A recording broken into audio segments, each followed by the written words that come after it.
These are the advantages of traveling alone. Now, what does that travel really mean? Simply put, going from one place to another and enjoying the journey can be called travel. Simply put, you mean going on a trip. That is the trip itself. However, there are different ways you can do that trip. Either you can date all the grandparents in the village and go as a regiment. School children can go on an educational trip, or you can go on a trip with a group of friends. You can go on a family picnic with your parents, aunts, uncles, brothers, and sisters. Or you can set him up with someone you have a crush on and go on a trip together. If you don't have one of those, you can go on a solo trip. Now, how much fun it is go on a trip alone?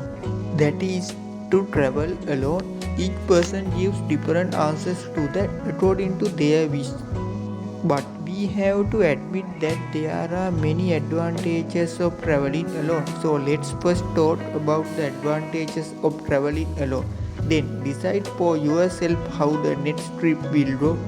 What you want by your own decision. One of the main advantages of traveling alone is the ability to travel the way you want.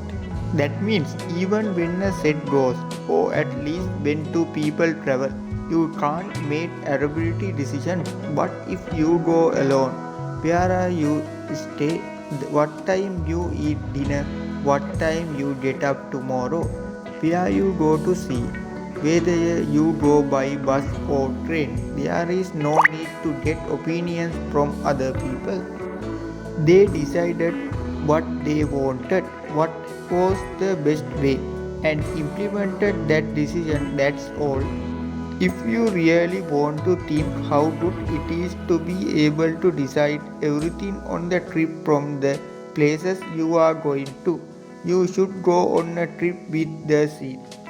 Again, it takes about 2 days to decide where to have lunch. Ask everyone on the set, vote on the options, and see what they like the most. It's easy to meet new people. Now imagine that when we go on a trip with a group or at least two people, the outside world does not get 100% of our attention.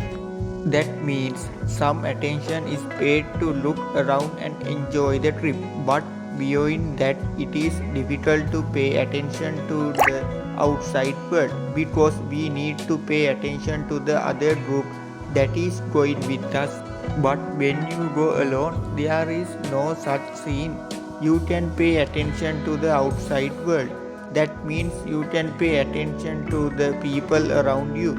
Just think, while you are traveling alone in forever places, strike up a conversation with the cashier at a tea shop, have a friendly conversation with another deal who has traveled in the same direction, have a small conversation with someone you meet on the road or on the bus.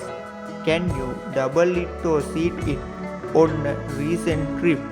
Canon, that's it. This is a simple matter. If two people go on a trip, they get two ice creams. Most of the time, only one person can pay for it. But if five people go on a trip, even if they buy five ice creams, all five will share a lot. Then it seems that even if you go alone, it is the same number. Even if you go in a group, it is the same number, right? But there is another thing. Now, when you go on a trip alone, you can count and spend according to your budget. But that is not possible when a few people go on a trip. Sometimes we go alone and stay the night in a retirement home. But when we go as a group, we want to stay in a hotel that can accommodate at least two people.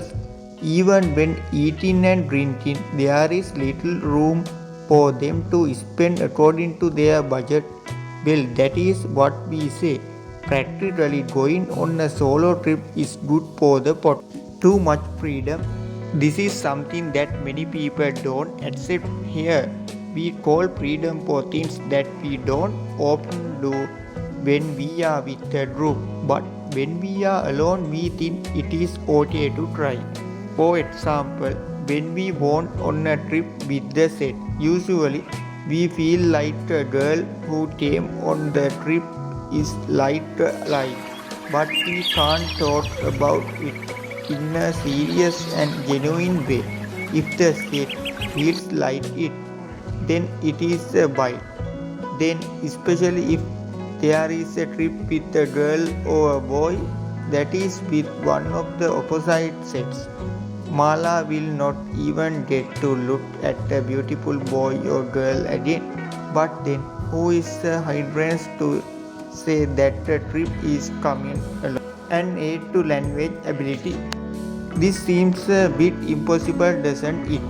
This is how now, don't think that you are going for a Colombo dial or a candy trip. Imagine you are going on a trip to Colombo but Badikalo. Now, if the trip goes with the set, most of the conversation happens between the set. But if you go on a trip alone, there is a lot more chance to chat with the people around you. That is what was said in the second point. For someone who only speaks Sinhala now, to learn a word or two of Tamil, such a chance is very valuable, but we have to accept that when we go on a trip outside the set, we don't get to talk to people from that area rest as needed. Usually, when going on a trip with the set, if you go to do things as you feel like, the trip is very likely to be run. That's why when a group goes on a trip, the whole trip is planned in advance. Went to the shelter by tonight, got up at 8 tomorrow morning, ate and ran and went out at 9. Then went to see several places. That's how you can make a set trip a success with a plan. But we don't always go on a trip just to walk. Sometimes we just want to take a break from our busy life. Then in a solo trip we can plan this rest as we want, because standardly you don't need to walk on a plan. There are more practical issues here. For example, let's say that Sigiriya is climbing, that whole set is gone. Then in the middle, even if we feel so tired that we can't tell, we can't sit in a corner of a sister and rest to our heart's content and start climbing again when we feel fit, because came with the set. Even when you go, you have to go with him. But if he came alone, there are no such restrictions. You can rest as alone as you want and go back when you want. A different pressure. When going on a trip, it's very personal. Whatever you have the most fun alone with a group or with a boyfriend or girlfriend. That means while a solo trip is fun for me, someone else might have more fun with a group than going solo. But there is something like this. No matter who it is, there is a different joy in going on a solo trip. Just think, isn't there something special about traveling with a backpack, enjoying the beauty of the environment, and being friendly with people in an unfamiliar area? Don't you feel that feeling of being a real tourist? Come on, you can't get that feeling. Trip down with a set. That's why we say that there is a special joy in going on a trip alone.